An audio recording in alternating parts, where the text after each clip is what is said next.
안녕하세요. 저는 30대 초반의 여자이고 결혼한 지 11개월 된 새댁입니다. 저희 남편은 3대 독자에 어릴 적부터 부모님 사랑 듬뿍 먹고 자란 사람입니다. 하고 싶은 거 하기 싫은 거는 철저히 본인 기준에 맞게 구분해서 살았던 사람인지라 강압적이고 강요적인 것을 못 견뎌하고 또 굉장히 싫어하는 사람이에요.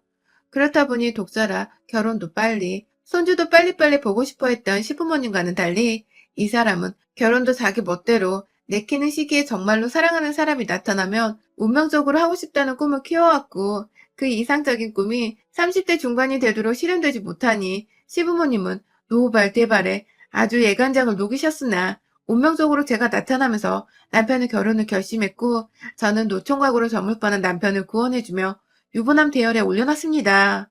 전 단 한 번도 이게 대단한 일이라고 생각을 해본 적이 없는데 제가 결혼하고 나니 아들을 살려줘서 고맙다고 몇 번이고 저에게 감사 인사를 한 시부모님을 보면서 뒤늦게요. 제가 한 집안의 장손을 구했다는 것을 알게 되었죠. 제 기준에서는 지극히 정상적인 나이였고 또 우리가 연애 결혼을 했다 보니 절대로 서두르거나 인위적인 결혼 과정이 없다고 자부를 했었는데 왜인지 시부모님의 태도를 보면서 남편이 주변에 계시던 부모님의 닥달로 결혼을 서두른 건 아닌가 싶어 제게는 다소 찝찝했던 대목이었습니다. 뭐 이것도 결혼을 하면서 신혼생활에 흠뻑 빠져드는 바람에 금세 잊어버리긴 했지만요. 하여튼 별난 집안이고 자식이 귀한 집안이구나 하는 걸 그때 알게 되면서 제 딴에는 시부모님이 원하시는 대로 해드리려고 노력을 많이 했어요.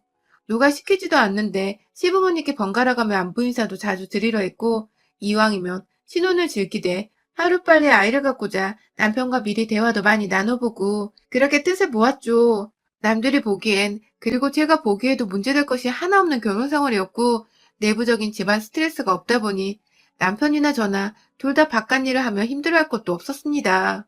오히려 더 힘내서 직장을 다니고 일에 집중하며 일과 가정을 다 잡고자 열심히 노력해왔어요. 그런데 그 와중에 잠시 잊고 지냈던 우리 별난 시부모님이 다시 등장을 하게 되었습니다. 이유는 정말 황당하게도 저희 친정 식구 때문이었는데요.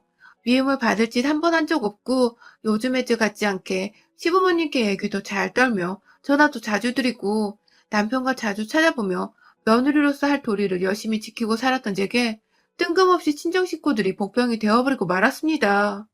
정말 이상한 순간에 이상한 계기로 트집이 잡혀버렸는데요. 저한테는 부모님과 2살 차이 나는 여동생이 하나 있어요. 저를 꼭 닮은 듯 닮지 않은 이 녀석 때문에요. 제 말이라며 늘 따르고 잘 듣던 착한 아이입니다. 학교 다니며 사고 한번 친 적 없고 공부는 또 얼마나 잘하던지 늘 1등을 놓치지 않았고 기대했던 대로 대학도 잘 들어갔어요. 다만 성격이 활발하지 못해서인지 대학을 들어가며 부모님께서는 전문 직종이나 공무원 등 동생이 남들 눈치 보며 기죽어 일하는 것보단 자기 자격증이나 철밥통으로 일할 수 있는 곳에 들어가기를 진심으로 원하셨고 그 얘기를 수도 없이 들었던 여동생은 자세히 말씀드릴 순 없지만 취업에 연달아 떨어지고서 진로를 자격증 따는 방향으로 정했었어요. 그래서 지금은 시험 준비에 돌입한 지 3년 차가 되었습니다. 그런데요, 그냥 여동생이 하나 있고 명문대를 나왔던 것만 알고 있던 시부모님, 특히 시어머님은 제 여동생이 시험 공부를 하고 있는 지 3년 차가 되었다는 얘기를 듣고는 소스라치게 싫어하셨어요.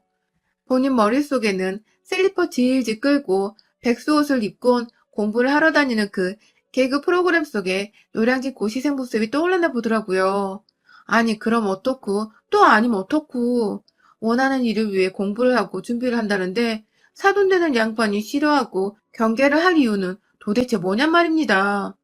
밥을 먹다가 동생 얘기가 나와서 시험 공부를 하고 있다고 하니 밥을 먹다 마고 수저를 놓더니 세상에 완전 백수구나 라고 말씀을 하시던 시어머니의 주둥이부터 눈빛까지 싹 다 저는 지금도 잊을 수가 없네요. 마치 제 여동생이 남편한테서 그리고 저한테서 피라도 빨아먹을 것이란 듯이 남편을 바라보면서 넌 네 처제를 자주 만나니? 그런 거 자주 만나지 마. 하며 신경질을 딱 부리시는 모습 또한 제겐 충격이었고 배신감이 열이 받았네요.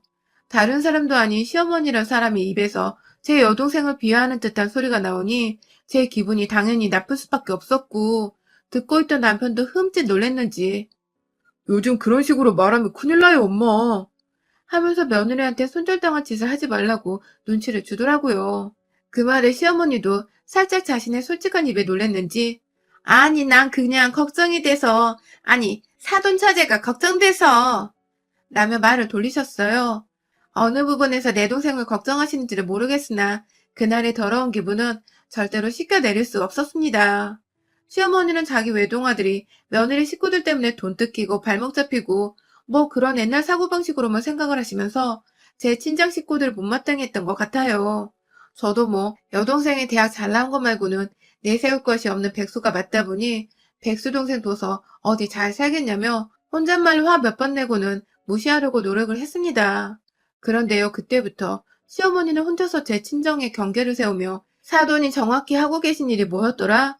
하면서 하고 있는 일과 벌리는 돈이 얼마나 되는지 등을 수시로 물어보셨고, 분명히 실례인 일임에도 불구하고 저에게 친정은 가까이 두고 살면 안 된다 라든지 결혼하고 나서 여자는 시댁 사람인 거야 하면서 조선시대 시어머니 마냥 말을 하셨습니다.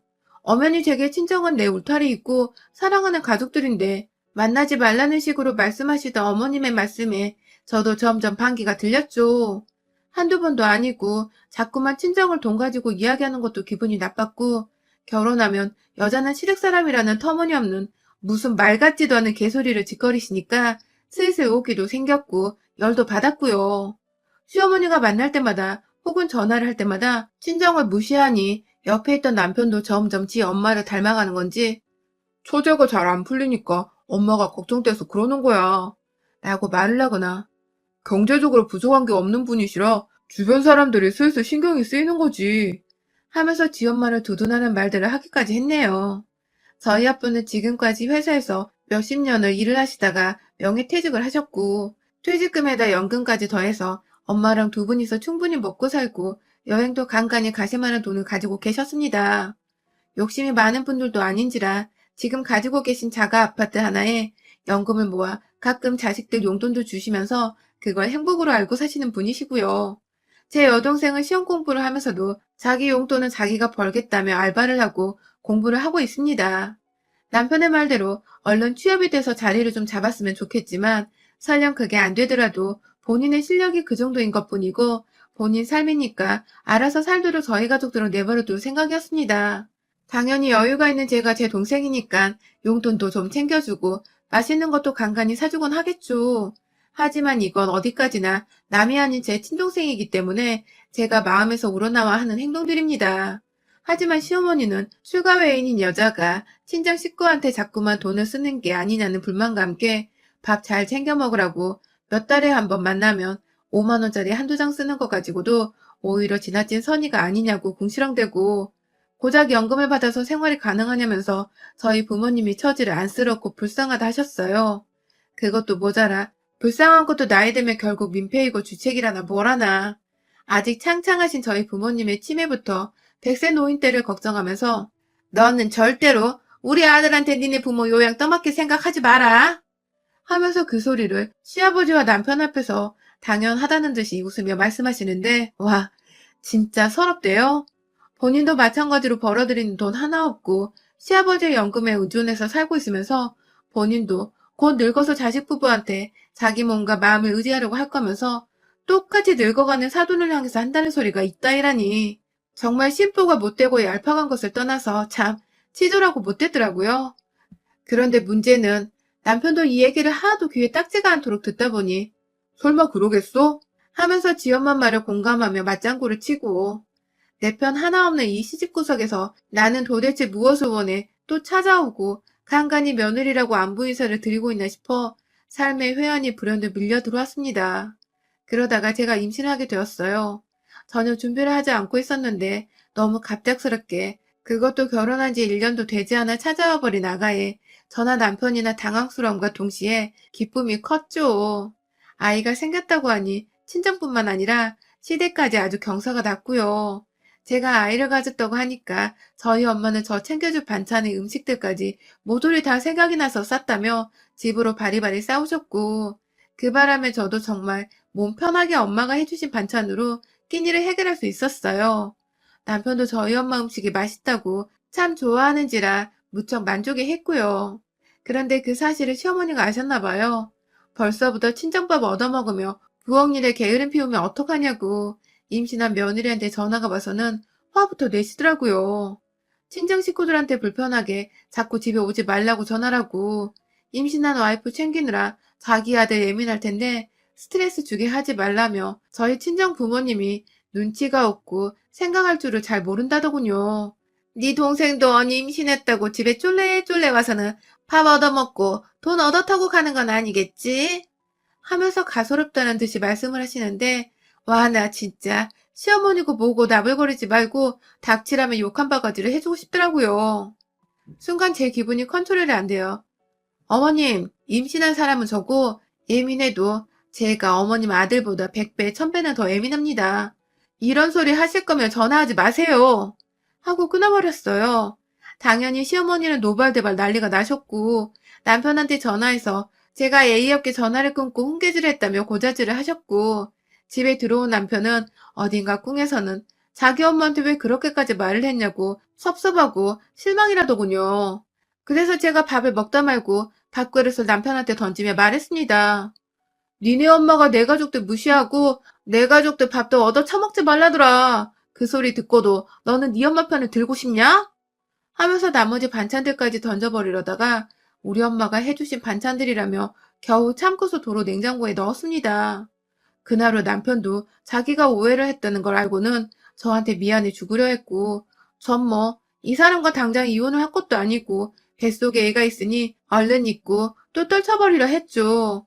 그러다가요. 임신한 거 알고도 한동안 코로나며 공부 때문에 저와 만나지 못하던 제 동생이 새해가 되어 얼마 지나지 않아 뜬금없이 언니가 보고 싶다며 연락이 왔습니다.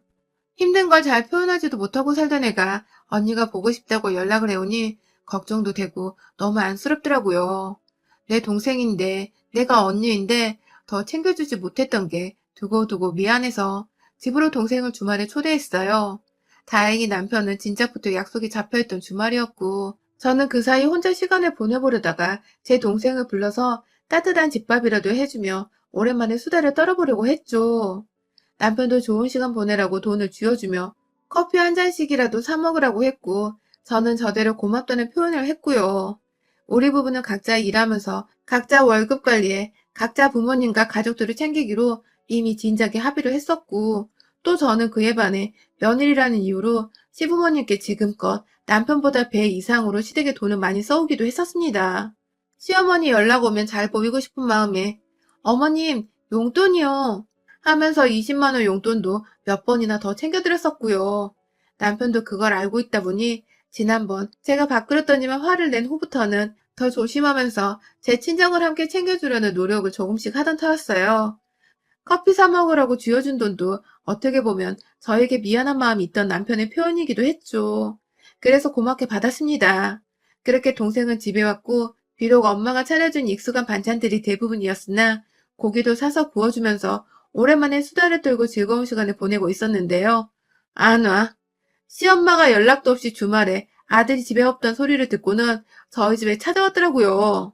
갑자기 밖에서 띵동거려 나가보니까 손에 아무것도 든 거 하나 없이 문을 언제 열어주나 하며 빈정이 좀 상해가는 얼굴로 서있던 시어머니는 집에 들어오자마자 마주한 제 여동생을 보고는 잠시 1초간 얼음이 되셨어요. 그러고는 글쎄, 아니 코로나로 난리인데 이렇게 집에 와도 되는 거야? 하면서 누가 봐도 제 여동생에게 왜 왔냐는 식의 질문을 하시더군요. 그럼 본인은요? 본인은 왜 이 시국에 황금 같은 주말인 거 뻔히 알면서 며느리 혼자 있는 집에 와서는 난리냐고요. 제 동생한테 하는 쓴소리가 거슬려 표정 관리가 되질 않았습니다. 마지막으로 어머니랑 통화를 했던 것도 제가 전화하지 마세요 하면서 끊었었는데 시어머니는 그것에 대해 사과하러 온 건지 아니면 싸우러 온 건지 전혀 감을 잡을 수가 없었습니다. 그러던 중 시어머니는 제 여동생을 부엌에 내버려 두고서 저를 거실로 부르더군요. 그리고는 한다는 말이 너는 저번에 전화를 그렇게 끊고는 연락 한 번 없니? 하면서 훈계질을 하시더니 급기야 아휴 나는 네가 이렇게 속 편하게 살고 있을 줄 알았음 오지도 않았다. 동생 부르고 밥 먹이고 아주 팔자 폈네. 라고 하더라고요.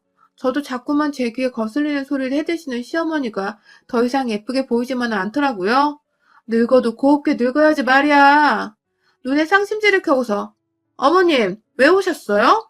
하고 물어보는데 시어머니가 글쎄 내가 이럴 줄 알고 왔지. 백수 여동생의 잘난 거 없는 친정에 아주 내 새끼 집에서 등골을 빼다 먹여주는구나 하면서 손으로 자기 가슴을 막 치는데 아우 진짜 열불 터지대요. 친정이나 시댁이나 가지고 있는 재산은 비슷하고 시댁은 단지 백수인 자식 하나 없을 뿐 그렇다 해도 저희 남편도 그리 대단한 직장에 대단한 스펙을 지니고 사는 사람도 아니었는데 이놈의 할망구는 그저 3대 독자란 이유로 아들아들 거리더니 지 자식만 잘나고 귀한 줄 알고서는 자꾸만 제 여동생을 백수라 걸고 넘어지며 짐짝 취급을 하는 겁니다. 그것도 하필 여동생이 몇 달 만에 언니 보고 싶다고 집에 와서는 겨우 집밥 얻어먹으며 언니랑 모처럼 수다를 떨고 있는데 사돈어른이라는 사람이 집에 무작정 찾아와서는 한다는 말이 자기를 백수라고 비아냥거리는 것과 더불어 우리 집안은 잘난 거 하나 없다고 무시를 하다니 저뿐만 아니라 그 자리에 있던 제 동생도 무지하게 충격을 받고 기분이 상했을 겁니다. 밥 먹다 말고 졸지에 눈치 없이 놀러와 식량이나 축내는 회방꾼이 되어버렸다고 생각을 한 건지 제 동생은 또 그걸 아무런 대꾸도 못한 채 죄송합니다 하면서 울먹이며 자기 짐을 챙겨 나가려 하더라고요.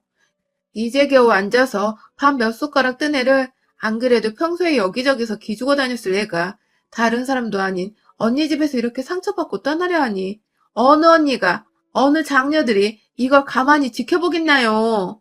막 폭발을 하려는데 우리 시어머니가 제대로 짚어주더라고요. 글쎄 집을 나서려는 제 여동생한테 사돈처녀 집에 가서 어머니께 똑바로 전해요. 딸은 시집가면 이제 딸도 아닌 거야. 잘 사는 애 주변에 얼쩡거리지 말고 둘째 딸 간수나 잘하라고 해.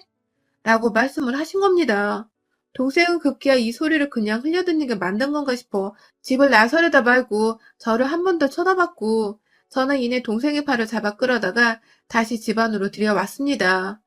그리고 이내 시어머니의 팔을 끄집어 당겨 현관 앞으로 맨발로 쫓아냈고 어머 얘가 미쳤나봐 하면서 팔 아프다고 발악하는 시어머니를 향해 아휴 쪽팔려 죽겠으니까 제발 네 아들 앞에 좀 그만 나타나 하고는 소파에 놓여져 있던 시어머니 핸드백을 들고 나와서 시어머니 면전 앞에 던져버렸어요. 백을 맞을 뻔한 시어머니는 어머머 얘가 진짜 미쳤어 하면서 더 흥분을 하시는데 그런 시어머니를 제대로 열받게 하기로 작정을 했습니다. 신발장 한 켠에 놓여져 있던 알코올 세정제를 갖다가 미친 듯이 뿌려대며 제발 좀 꺼지라고 너 같은 시엄마 돈 거 쪽팔려서 어디 나가서 얘기도 못하고 산다 하며 지랄을 했고 급기야 뿌려대는 세정제의 뚜껑을 열어다가 안에 든 용액을 확 시어머니 가슴팍에 뿌려버렸습니다.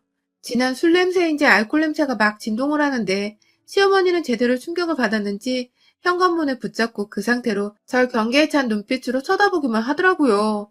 그런 시어머니께 마지막으로 신발장 안에 방향제로 쓰고자 다 먹고 남은 에스프레소 가루를 넣어둔 일회용 마스크를 깨끗하게 털어다가 재우려 한다는 마음으로 시어머니 얼굴에 씌워줬습니다. 어머님, 우리 부모님이 당신보다 연금을 받으면 더 많이 받고 서울에 자가 아파트도 있으시고 제가 다달이 용돈도 두둑히 챙겨드려요. 제 여동생도 제가 앞으로는 우리 남편 월급에서 까는 한이 있더라도 용돈은 직접 챙겨주려고 해요. 어머니 걱정하시던 그거 제가 한번 다 해볼게요. 라며 약 올리며 말을 하니 시어머님은 기가 막히다면 자꾸만 헛기침을 하고 저와 여동생을 번갈아 쳐다보다가 제가 한 병 더 까드리겠다며 새 알코올 세정제를 신발장 안에서 꺼내려 하자 황급히 제 집안을 나가셨어요. 물론 저는 나가서 엘리베이터를 기다리던 시어머니 앞에 놀래키며 문을 열고 나가서 남은 알코올 세정제까지 두 발 위에 뿌려드리고는 3대 독자 끊기는 역사적 순간이네요. 라고 하면서 제 새끼 얼굴 함부로 볼 생각 앞으로 안 하시는 게 좋을 거예요. 라고 말을 하며 시어머니를 급기야 비상구 계단 쪽으로 쫓아냈습니다. 그 후 시어머니는 제대로 충격을 받았는지 한동안 저한테 당한 일을 말도 안 꺼내시다가 뒤늦게야 남편한테 며느리가 쫓아내서 너네 집 더 이상 못 간다고 말씀을 하셨나 보더라고요. 그런데 그 와중에 제 동생이 언니 생각한다며 저희 남편한테 전화를 해서는 또 형부네 엄마가 자기한테 한 뻘소리들을 울면서 사람이 어쩜 그리 못되셨냐고 충격받았다는 듯이 말을 해준 덕에 평소 저희 집안을 무시해왔던 자기 엄마 행적을 잘 알고 있던 남편은 이번에도 결국 자기 엄마의 잘못이고 입방정에서 비롯된 일이라고 생각을 제대로 하고는 시어머니 편을 한번 들어주질 않은 채 저한테 진심으로 사과하기 전엔 집에 찾아올 생각도 말고 태어날 아기 볼 생각도 하지 말라며 단단히 일렀다더군요. 시어머니는 끝까지 자존심을 세워보려고 사과를 안 하다가 옆에서 자식 귀하다는 시아버지한테 열어 깨지고 아들한테도 완전히 무시를 당하니 이겨낼 재간이 없었던지 기어가는 목소리로 미안하다고 사과를 하려는 다음에 전화를 해왔습니다. 저는 저희 동생 전화번호를 알려줘서 직접 동생한테도 사과를 하고 저희 부모님한테도 정식으로 사과를 하라고 재차 단호하게 말씀을 드렸고 결국 시어머니는 저희 친정 부모님과 동생한테 직접 집으로 찾아가 고개를 조아리고 사과를 하셨대요. 물론 그 후로도 제가 시엄마 연락을 안 받고 있고 바쁜데 자꾸 전화하지 말라고 신경질을 부리기도 해서 시어머니가 더 이상은 저한테 연락이 오지도 않고 집으로 찾아올 생각도 감히 못하고 계신답니다. 졸지에 자기 아들 피해 안 보게 하려고 지 아들만 귀하다는 식으로 사돈 우습게 알고 며느리 우습게 알았던 시어머니는 완전히 집안의 애물단지 여편네가 되어 어디서도 입을 함부로 놀리지 못하는 지경에 이르렀고요. 저는 저대로 퇴교하면서 속 시원히 흐뭇해하며 지내고 있습니다. 한 번 더 제 집안 우습게 알고 무시하려고 하면 그땐 진짜로 시엄마고 뭐고 지 손주 성인 될 때까지 얼굴 한 번 안 보여줄 거예요. 전 한다면 하는 사람이니까요. 여러분의 생각은 댓글로 남겨주세요. 오늘도 시청해주셔서 정말 감사합니다.